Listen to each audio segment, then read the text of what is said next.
You are now listening to the highlight reel builder for authors, the Going North podcast. I'm your host, certified self-leadership trainer and author of the best-selling book, Stay the Course, Dom Brightman. And you're going to be getting some goodies today from the guest that's up next.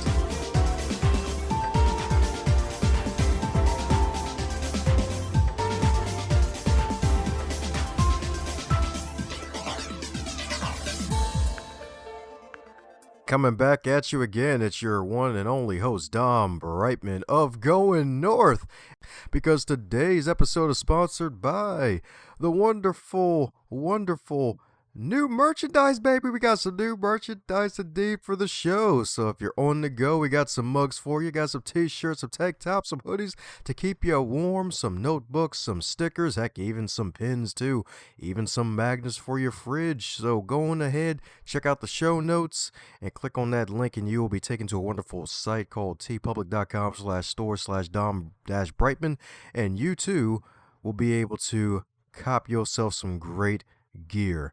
It's some advancement gear to help you advance others, to advance yourself, and let folks know that you have an abundance advancement mentality. And today on the highlight reel builder for authors, known as GMP, the great, glorious, and glamorous, you're in for a treat today, folks. You're in for a treat. Because my goodness, there's been a lot of voices this guy's heard and that you've heard as well. And my goodness, I tell you, this one's probably one of my favorites because it's so freaking sweet and good enough for freaking 500 treats, because my goodness, we got a singer and a songwriter in the house, y'all. I'm telling you, that's right, folks. She not only sings songs, but she writes them too, and she's also an author, so she is in the best of both worlds. So she's multi-talented and multifaceted, because she's also a mental health and disability advocate.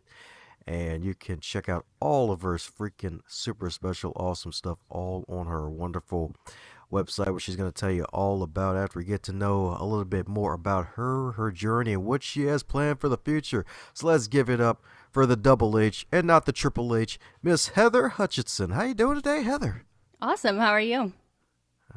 Doing fabulous. I'm telling you, folks need to have you in their ears more often. I'm telling you, it's like waking up and it's like, oh, hooray, morning glories and random sheep for pillows and their wool. That sounds comfortable. Yes, indeed. Well, as you know, with all introductions, they're not allowed to be 17 days long, so I'm filling in any cavities I may have missed about you. I think you covered most of it. Yeah, I'm a singer-songwriter. I have 3 albums out so far and a new one coming out in the next couple months, which is really exciting. And I just released my memoir, which kind of has 2 parallel themes of my life as a blind person in Canada and Latin America, and my struggles with my mental health over the years, which ultimately culminated in being hospitalized for psychiatric care during the COVID-19 pandemic. Yeah, that's right indeed. Yep. I was like, do I give it the shortened version or the longer version? Because, yeah, you've been dealing with a lot being blind since birth, and my goodness, you're actually the second blind person to appear on this podcast, and funny enough, the first one was actually a singer herself, which Really? is freaking amazing. That's Yeah. weird. So, oh yeah, it's a whole lot of fun. It's like fun all freaking day with the wonderful Going North podcast. Mrs. Nancy Solari, she's actually out in the, well, I believe she's still out in the big old state of California, out in Cali. Nancy Solari. She also has a wonderful, peaceful, cheerful, loving voice as well. So yeah, so you're in great company. You're part of the Blind Singing Twins. Y'all should probably do a joint album. That's a crazy coincidence. Go figure. Yes, indeed. Well, sweet. Well, my goodness heck. Well, since folks should buy your book and it's holiday season at the time of recording this question, I don't think you've received on podcast yet. Any gift recommendations for those out there who may be dealing with blindness?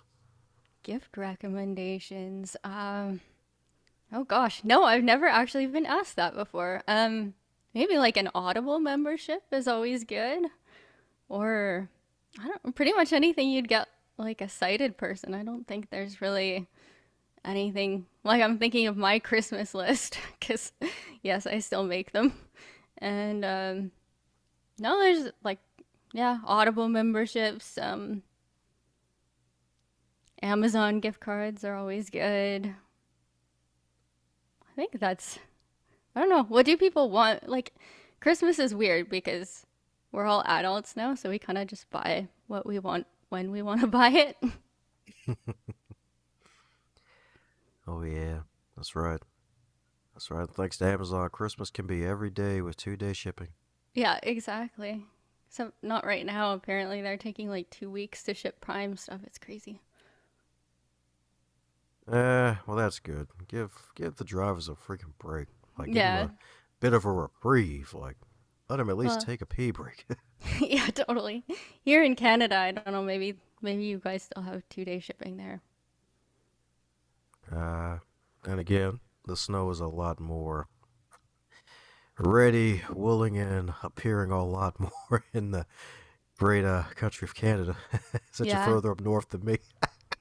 Not where I live though. Everybody kind of laughs at us because we're like the Canadians who aren't really Canadian. Like it gets to like 0 degrees Celsius and we're dying. That's right indeed. That's right indeed. Crazy temperatures indeed. Because funny enough, if I'm not mistaken, you've actually lived in South America for quite a few years, about 4 years, right? I lived there for a year. Okay. That's what I'm talking about. That's right. It was in Peru, right? Mm-hmm. Yeah. Yep, that's right. All she needed was a year, and she hated the cold forever. No, Peru was awesome. I wish I stayed there.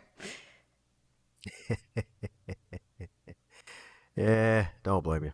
Don't blame you one bit, but hey, comes with the territory indeed. So my goodness. So with being a mental health advocate and really, heck, even being hospitalized like at the start of this whole darn pandemic thing, like my goodness, like now that you're really out of it, what are three major lessons you've gained from that experience, even though COVID still is fighting back hard in a different form at the moment? 3 major life lessons. Mm, you have to find a way to turn pain into purpose and find what you're good at, find your gifts, find something that makes you want to get up every morning and gives you a reason to get up every morning. So that's one. Two is we never know what somebody else is going through, so be compassionate. And three, as much as we're compassionate towards other people, sometimes we really aren't towards ourselves. So giving ourselves a little bit more grace. That's what I'm talking about indeed. That's right. Give yourself grace indeed. That's right. That's right. Not like at the dinner table though, but you just give yourself some grace. No, not quite that. Just give yourself a free pass every now and then to don't be so hard on yourself. Amen to that indeed. Amen to that indeed. Yeah, because definitely, like, we're our own worst critics, and heck, even probably preach to the choir for not only both of us, but everybody listening who pays attention has some self awareness. Like, yeah, folks be like, "Oh, you did freaking fabulous! You killed that solo! Oh, that episode was fabulous! Your book is freaking awesome!" It's like, "Oh no, there's a typo in there! No, oh, Yeah, my voice cracked exactly. it apart." Totally. Yeah, if we were as terrible to our as like our friends as we are to ourselves, we wouldn't have any friends. Oh yeah, that's right. It's like a scrawny guy trying to be friends with the beefcakes in the gym. It's like, get out of here, scrawny kid. We don't want you growing. Get out of here. Pretty much. Yes, indeed. Yes, indeed. So, how do you deal with those moments when you're feeling down like that, maybe falling into one of those evil spells of, I guess, misinformation? Because at the end of the day, even though we beat ourselves up, sometimes we give ourselves our own misinformation, forgetting the good things that we can do in life. Yeah, I think that's the issue is recognizing those spirals because once they start, they're so difficult to stop. So I think if you can recognize them right away for what they are and get on top of them, you're going to do a lot better. But that takes a lot of practice, which kind of comes into the give yourself some grace piece. Like, people work on themselves and they kind of expect this overnight miracle. And so I don't know, even if it's like self-care or meditation, whatever they're doing, it doesn't come on day one, but they think it should. So then they kind of give up and they're like, well, I'm no good at this. But no, you just got to hang in there. It's practice. It's like anything. It's like music, like sports. Oh yeah, that's right. That's right. Got to get it through the uprights. Yeah, that's right. Like sports, indeed. Got to get back in there. You miss a kick, try again. You get off that horse, get back on it. That's right. Yeah, exactly. Ah, yeah. That's what I'm talking about, indeed. So, speaking of pain into power, from one of your earlier magical points of life lessons learned, what helped you to really tap into your creativity? Because the thing about blindness is the fact that when one sense tends to go kaput, like it strengthens the other four, from what I've been told and from what I've read up on. So, do you think that helped you to really get close to where you are today with your high level of creativity, with your music and your books? Yeah, it could be like my other senses definitely become more proficient, I guess. Like it's not that they're quote unquote better, I just learned to use them better. So it definitely could be. I mean, who knows? Maybe I would have been more into sports or something. It's hard to say. So, maybe when my classmates or my friends were out playing sports and I might have been spending more time at the piano or things like that or creative writing. So, yeah, it's possible for sure that it did have at least something to do with creativity. Ah, sweet. So where do you feel like your best songwriting moments happen? Do you think it's when you reminisce about some stuff in the past life? Is it when you hear something else like, oh, maybe I should try and cover that? Like, where do you think that comes from? I think I tend to write a lot about my own life experiences with some creative liberties, I guess, in songs. So, like my latest album that's coming out, we kind of joke that it's Holding On by Letting Go, the musical. So, my book's called Holding On by Letting Go, and this is kind of like the book in music form. So, I really tend to draw from my own personal experiences, I guess. So it's a booksicle. Okay. Yeah, yeah, exactly. There we go. Heather Hutchison, the booksicle. That's right. There, maybe I'll change the album to that, the title. That's awesome. Yeah, that's right. You can have your book as a popsicle with you holding it in the cover. It'll be like a Heather Hutchisonception. There we go. Yeah, I haven't figured out what I'm gonna do with the cover yet, so you might be onto something. Ah, good. All right. Feels good to be on to something. Don't Yeah. want to be on the off switch all the time. No, exactly. Sometimes we gotta be on. Oh, yes. So my goodness. So musical, my goodness. So memoir. And then the lovely thing is you read it as well yourself. So it's on Audible and you got the album coming out in tandem with the book. So it's like a three-prong attack, like a three-hit combo. So my goodness. So what was it like to feel the book in your hands for the first time after going through that process of writing your memoir? Because I'm sure it was a hard process to really get through that and finally really put pen to paper in a way and get your work out there in written form, anyway.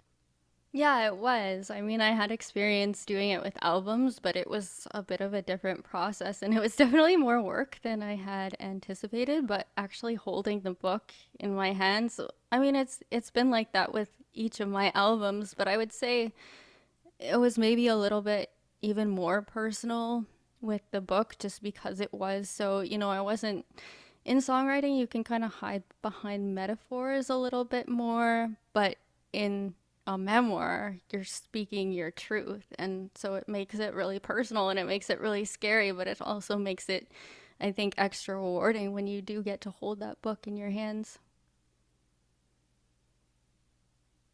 Oh, yeah, that's right. I'm holding Heather Jr., that's right. Well, I guess I always said that like releasing an album was like sending your kids off to college. So you might be onto something there. uh, not as cost, not, not as cost intensive, depending on No, what route yeah. you took. Well, I don't know. Recording an album is a lot of money. Not as much as a kid though. I think they cost like what is it? The average is like 200,000 before the age of 18. I think I read that somewhere and I'm like, no, no. I'll stick to my albums as children. Wow, that must have been the nice version of it. I've actually talked about it with a colleague of mine from my day job, and I was like, man, yeah, I think it was a, I'm not sure what, I forgot the exact title of the book. I think it was like Broke Millennial or something. And it mentions like, hey, a kid from birth to 18, circle like 2016, 2018 stats is $1.5 million. And I'm like, Oh my god. okay, wow. So I guess being a millionaire is great, but not really. Wow, that's so crazy. So it's gone up like a lot since the statistic I read, clearly. $1.5 million. Oh my God. That's per kid. So Yep, like for two, you need 3 million? that's right. And that was before the crazy COVID inflation, too. Yeah. Yeah, that's true. Wow. I don't know. It's hard out there for millennials. Like I don't know how millennials with kids do it. That's right. They grit their teeth, eat some grits, and, just burn their paychecks Pretty ceremoniously. much. That's right. And then they say, this is fine. Yeah. Yeah. Not my jam, but to each their own. So it's not your strawberry? I like strawberries more than I like kids.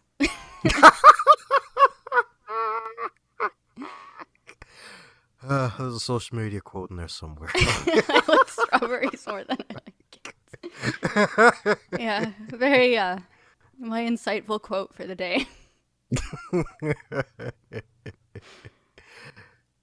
Oh, man. Well, so I'm talking about indeed. So, my goodness, my goodness. So, going through the creative process of one thought process of really writing music and performing it to really putting pen to paper and channeling those thoughts. So, going forward, like what else is gonna be on the horizon for? What else you're excited about? Because you said you got this wonderful album coming out that's gonna really be in tandem with the book. Is there anything else cooking in the noodle? Oh God, with what time? No, yeah. I'm hoping to, now that things are starting to open up a little bit more. I wasn't able to do much with the book in person when it came out a couple months ago. So I'm hoping that when the music comes out in the next couple months, I can put together a tour, but kind of different than what I've done in the past. So I'm hoping to do almost like a tandem presentation and concert at the same time. So, tell my story in words and then also share parts of it in songs. So, my hope is that I can reach even more people and an even wider audience doing that. Uh, so as wide as a sumo wrestler. Okay. That's the goal.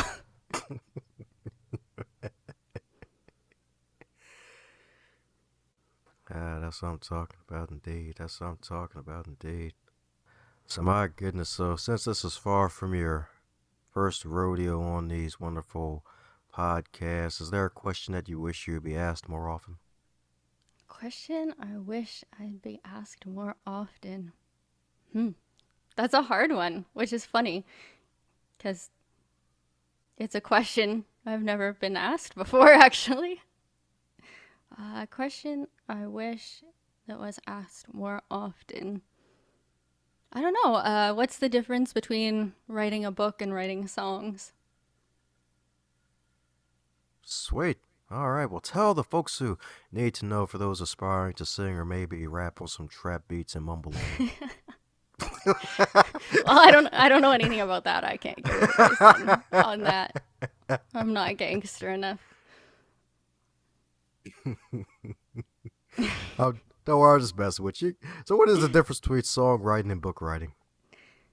I think there's a lot of similarities, but I think in songwriting, you have a certain degree, or at least I found that I have a certain degree of separation between myself and my songs. So, I'm talking about my lived experiences, but sometimes I'll intersperse that with the experience of a friend or even something I read, something like that. So there's a little bit more of that, not so in your face. This is, the entire truth, which makes it a little bit easier.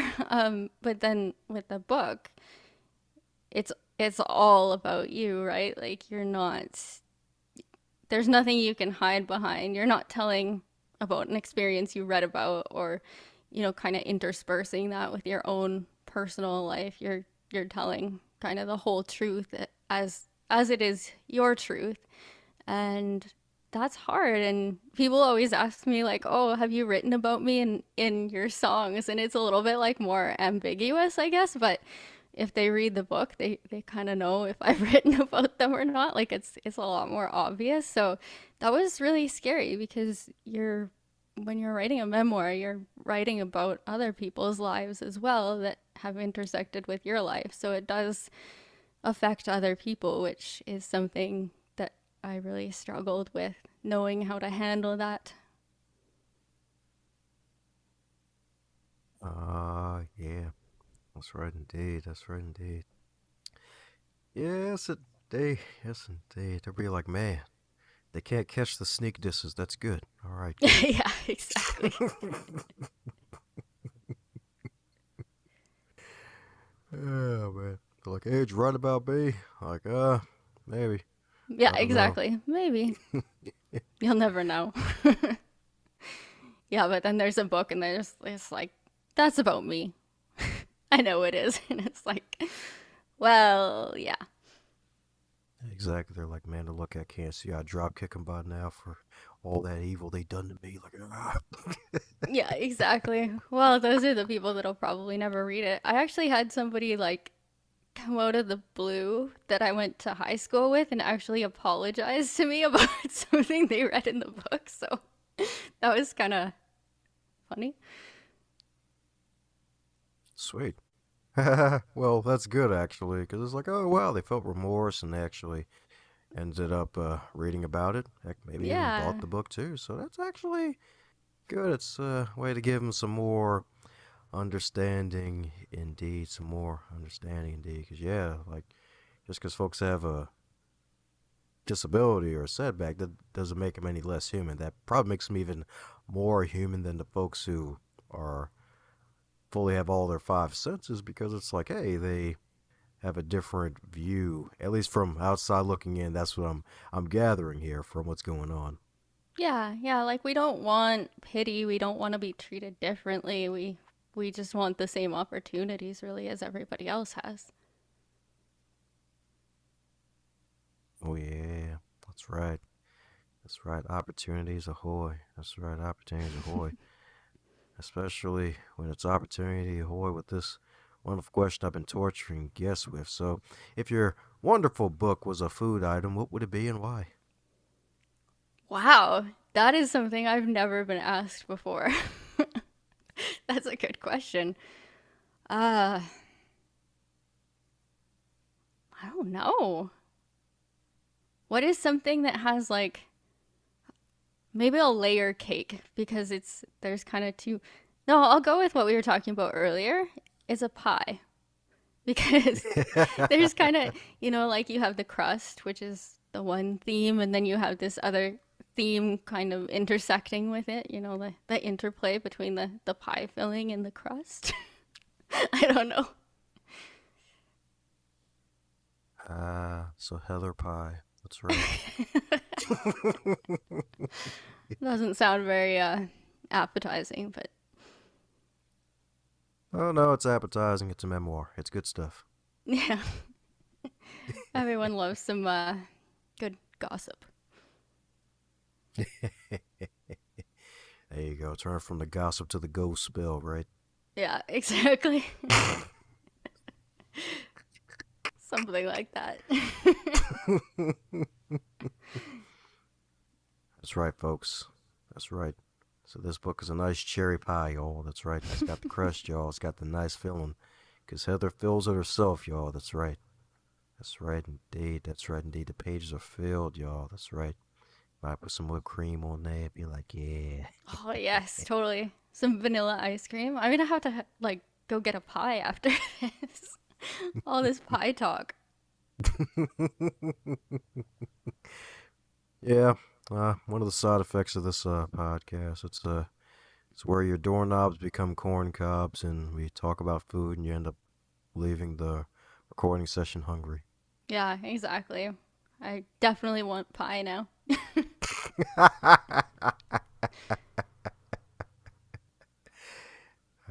Yes, indeed. Yes, indeed. Well, folks should grab some copies of this magical book and grab the audio book too, and take Heather on to go and check out some of her albums indeed on heather.hutchinson.com. So we're coming down to the magical question that every guest gets to receive, and that is if you're to wake up tomorrow and you're 25 again, but this time you're in the current year with all of your knowledge and experience, what advice would you give to yourself? Oh, that's a super easy one. Take your time. Don't be in such a hurry to grow up, to buy the house, to, you know, do everything that everyone society tells you you should be doing by, oh, by 27 you should have a house or whatever it is. Just take your time, slow down because you don't get those years back. Enjoy them.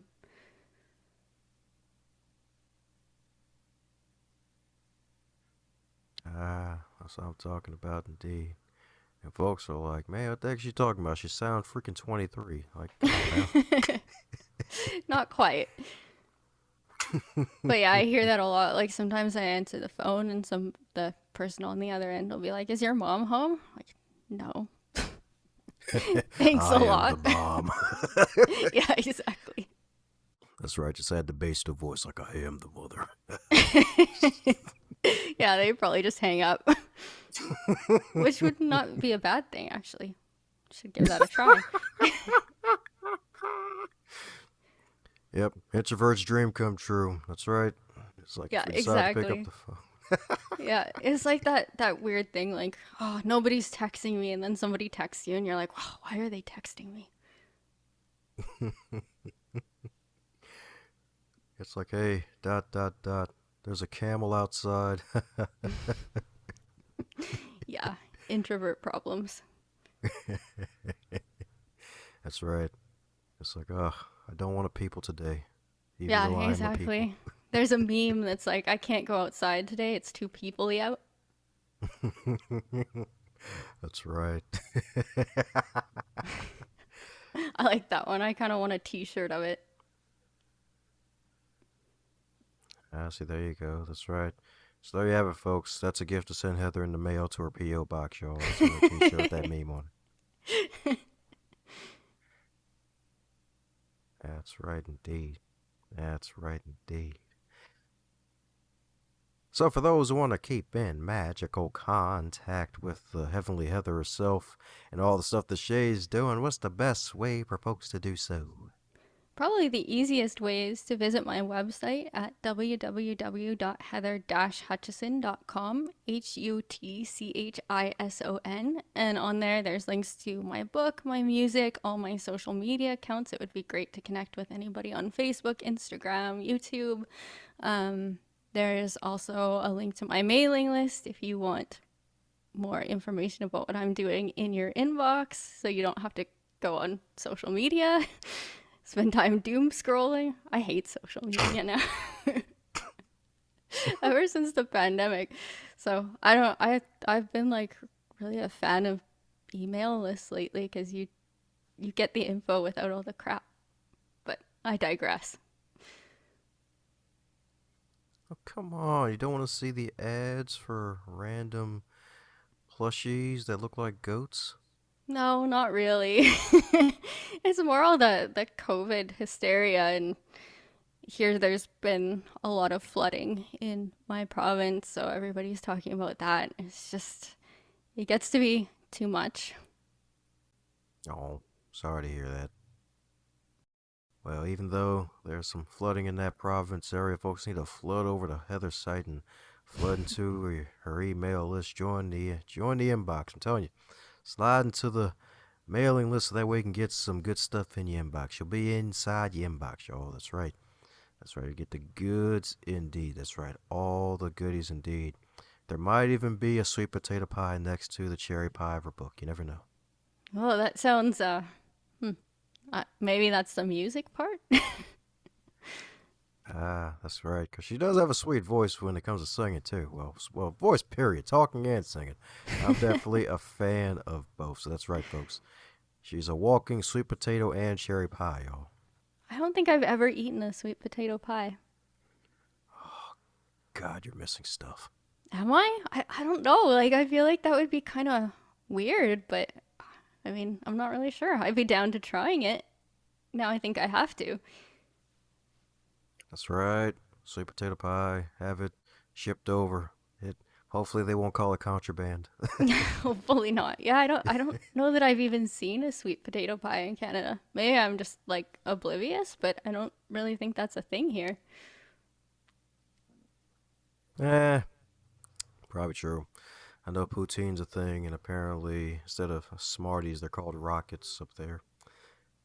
No, we have Smarties. We also have rockets. They're like two different things though. For real? Yeah. Yeah, Oh, rockets are like the little like hard sugar candy that kind of turn to powder, and Smarties are Smarties, like the chocolate things with the colorful coatings. I thought you guys didn't have Smarties. oh, wait a second. Now I know what happened. Okay, yeah, so the Rockets in Canada are the Smarties in the US of A. That's what it Wow, is. that's very confusing. Yeah, you guys, I'm pretty sure you guys only have like M&Ms and you're seriously missing out because Smarties are way superior. It's cool. Yeah, it's cool. Not much of an M&M fan. I prefer Twix and Snickers. Crunchy. Arrow. Arrow's the best. So she likes crunch. All right, cool. So she likes crunch and she likes to munch on some crunch. All right. I'm getting so hungry.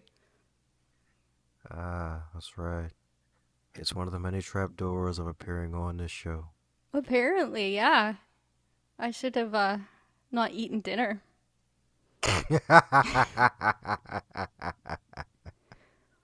Or I should have eaten more so I don't, leave here and go eat an entire cherry pie. You're still young. You can take it. I don't know. That's right. Young is a state of mind, and young is until you're 85 with Social Security, if that's a thing. 85. Wow. That seems like really late for Social Security. Oh I think yeah, like the seniors discount at Denny's starts at like 55. yeah. 55 ain't old. No, it seems like I'm not even close to 55, but even that's like 55 and senior. No, that's like way too early. Yeah, exactly. That's when they start mailing you. The government submits their information to all the marketers out there. It's like, hey, this person's in their 50s. Let them know they can buy some cemetery plots. Get them in that ground so they don't collect Social Security so we can steal it all for ourselves. Come on, get on Ads for funeral homes. Actually, speaking of social media, sometimes I get ads for funeral homes and I'm like, what are they trying to tell me? Like, why am I getting these ads? How is this targeted? That is so bad. Like, no. Yeah, like, come on, it's a little early. Yeah, I'm sure it's way early. Yeah, hopefully. That's right. We believe in speaking life into people here. So, for those who have enjoyed the time that we shared together, and we're about to close up the magical podcast shop, is there any parting words for the folks listening right now? Yeah, I'm not gonna give empty platitudes like, tomorrow's a better day, just hold on, because When people give, or when I was going through really hard times and people gave them to me, that was like about the point that I stopped listening. But I can promise you, if you're going through something hard right now and you feel like you can't go on, I can promise you that there'll come a day when you'll pause in a moment and you'll feel so much joy in that moment, and you'll think to yourself, I would have missed this. So hold on for that day because it's totally worth it. Hey, you. Yeah, you. The one listening right now. Thanks a bunch for sharing some of your time out of your day to listen to this podcast. To take it to the next level, be sure to share it with someone that you care about and that would get something out of this podcast too. Advance others to advance yourself.